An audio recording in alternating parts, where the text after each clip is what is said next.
Sa mga taong hindi po nakakalimut po mag-subscribe, naniniwala po akong sila ay may natatanging busilak at may mabubuting kalooban. Saan man kayo naroon sa iba't ibang sulok ng mundo, sana kayo palaging malakas, maayos sakit sa araw-araw. Palang umaga, tanghaling gabi sa inyo lahat. Sa mga baguhan na ngayon naman po nakatuklas sa aking YouTube channel, Liwanag ng Pangasinan, huwag na po kayong magtubiling pindutin ang subscribe, like, and share. Pakipindot na rin po ang bell icon para palagi po kayong updated sa aking may susunod na mga video. Makakalog po sa inyo lahat ang aking manalalaman po dito sa Liwanag ng Pangasinan. Lahat ng mga orasyon, panggamot, ay dito nyo lamang po matutuklasan sa Liwanag ng Pangasinan. Ang aking binibili lamang po ay sana po pakaingatan at huwag pong ipagyabang. At gamitin po lamang sa kabutihan. At higit sa lahat po ay huwag po kayo makalimot pong tumulong sa mga taong hiniga po sa hirap ng buhay. At ito'y napakalaking kayamanan sa langit. At hindi tutumbo sa sino man. Kaya ang Diyos na po ang bahalang magagabay po sa inyo mga ganang kabutihan. At sana po ay huwag po kayong mag-atubiling tumulong sa mga taong nangangailangan po. Isa po rin po yun na napakabisa po na pampandar po ng mga orasyon po. At na hindi po nyo, pag tumutulong po kayo, ay huwag nyo pong ipagyabang, kundi isa po sa isipan nyo lamang po ang pagtulong sa kapwa. Para palagi po kayong gabay ng Diyos ang makapangyarihan sa lahat. Ang isishare ko po ngayon pong araw natin sa inyo ay yung orasyon ni Kristo, pangkalatang kaligtasan po.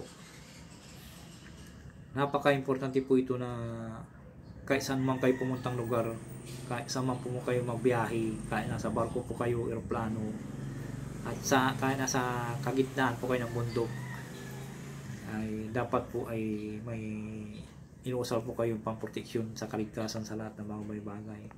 Ito po ay pangalan ni Kristo, Ama natin nasa taas na makapangyarihan po ang ipagkakaloob po sa inyo. Ito po ay marami na pong gumamit po ito at dabis po ng burang pong pangkalatan po ito na pang kaligtasan, para palagi po kayong palaging ligtas sa inyong mga hinaharap sa buhay.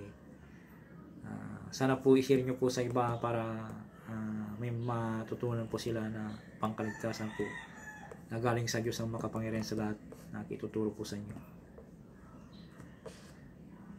Ito po usalin lamang po sa pabulong, at ang pamamaraan po ito ay dapat pakinggan nyo po muna maigi. Ang pag-usal po nito ay usalin po sa pabulong po, o kung talagang kanyo po nasa puso nyo na po, kaya isipan lamang po at maliligtas po kayo sa lahat ng panganib po pag nausahan nyo po ito. Dito nyo lamang po matutuklasan po ito na sa Liwanag ng Pangasinan po. Ito po yung mga talagang nangyari na po ito na aking ipakakalo po sa inyo.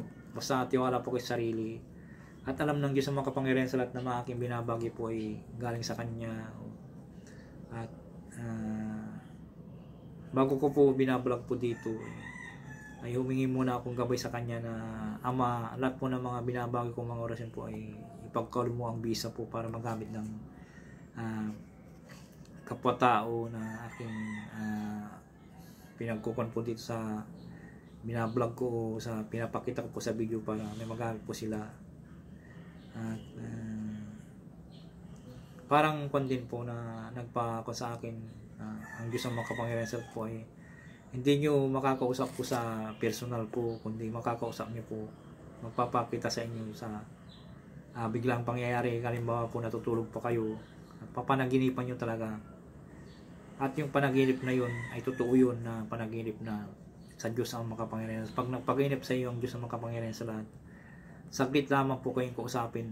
Basta tandaan nyo lamang po, kung kasarapan ng tulog nyo po, doon magpapakita ang Diyos ang makapangyarihan sa lahat, magpapalandam sa inyo sa oras ng sa kasarapan ng pagtulog po.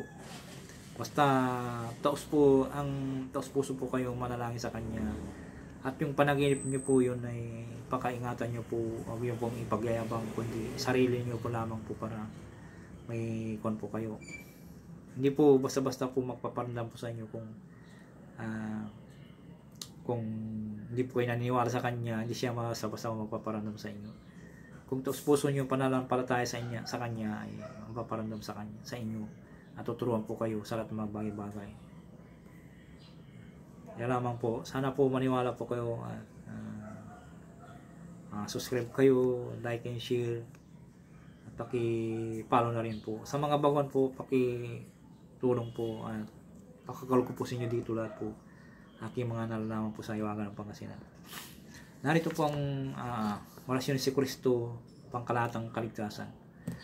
O mapagpalang Diyos siya, mapagpalang Diyos, Jesus Nazareno, sa iyo pong kapangyarihan ay iligtas mo ako sa lahat ng kapanganiban o kapanganib. Yeshua HaMashiach.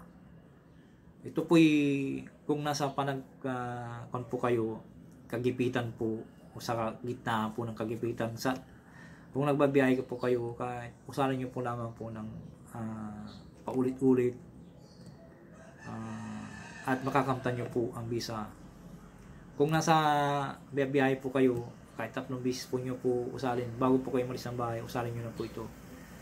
Katapos kung nasa biyahe na po kayo, usalin nyo po ang 3 beses. Kung oras po kayong kagipitan, kung nagipitan po kayo, halimbawa po nagipit kayo sa labanan o nagipit po kayo sa mga, halimbawa po sa barilan, o nagipit po kayo, andun po kayo sa kalagitnaan, may nagbabarilan o mga panganib po, sa biglang pangyayari po ay usalin nyo po ulit-ulit lamang po sa isipan po. Yeshua HaMashiach, Yeshua HaMashiach, Yeshua HaMashiach. At makakamto nyo po ang kapangyarihan ng Diyos, ang mga kapangyarihan sa lahat. Pwede rin po itong usalin po ng 3 beses po ipo sa tubig. Kung may nararamdaman po kayo, o halimbawa po sa sinapian po, ay ipo nyo sa puyo o sa tubig, painom nyo po sa pasyente. Ang pangalan na Jesucristo ay katagong lihim po ito na akibabagay po sa inyo. Magagamit po pangkalatan po. Kahit saan man kayo pumunta, banggitin mo lamang po ang pangalan niya. At yung susi po sa pangalan ni Jesucristo na taga Nazaret po ay makakamtan nyo po sa Biblia po yun na ang pangalan ko ang banggitin mo lamang at siguradong ikaw ay gagaling sa inyong karamdaman. Kaya hanapin nyo po sa Biblia kung halimbawa po na kanya po. Yun po, kaya mabisa po yung susi ng Diyos ang makapangyarihan sa lahat po ng bagay. Kahit saan mo gamitin po yun, susi ng Diyos ang makapangyarihan sa lahat. Kaya ituturo ko po sa inyo ng susi po ng Diyos ang makapangyarihan sa lahat. Sa pangalan ni Jesucristo at taga Nazaret po. Yun po ang susi ng amang makapangyarihan sa lahat. Narito po ang orasyon ni Jesucristo, pangkalahatang kaligtasan. Mapagpalang Jesus Nazareno, sa iyo pong kapangyarihan ay iligtas po ako sa lahat ng mga panganib. Yeshua HaMashiach, Yeshua HaMashiach, Yeshua HaMashiach. Narito po ang orasyon po.